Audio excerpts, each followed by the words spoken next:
अस्सलाम वालेकुम दोस्तों, मैं आपका अपना लियाकत अली कश्मीरी ब्लॉग हम बनाते हैं आपके लिए।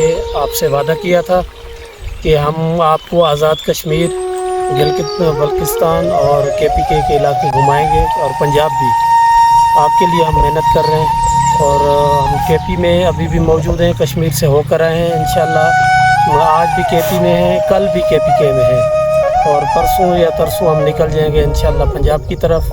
मेहरबानी फरमाकर हमारे YouTube चैनल को लियाकत अली कश्मीरी ब्लॉग्स को अपना सब्सक्राइब करें, कमेंट्स करें, लाइक करें और शेयर करें, आपकी मेहरबानी होगी। अस्सलाम वालेकुम दोस्तों, कश्मीरी ब्लॉग में आपको वेलकम कहते हैं। अभी हम इस्लामाबाद पहुँचे। इस्लामाबाद का पार्क है लेक व्यू पार्क, उसके आपको मनाजिर दिखाते हैं। कुछ हम चीनी थे, एक चीनी था, उसके साथ भी मिले, कुछ बच्चे थे, कुछ जो चीज़ें अभी थी वो आपको जो है दिखाते हैं। ये हमारे दोस्त भी मौजूद हैं, ये पार्क घूम कर आए हैं जो माशाल्लाह।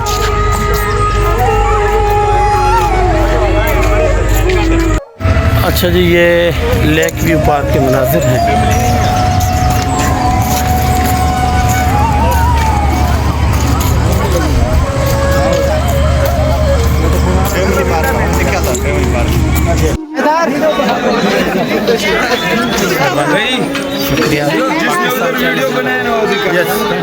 शुक्रिया।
Thanks sir, thanks.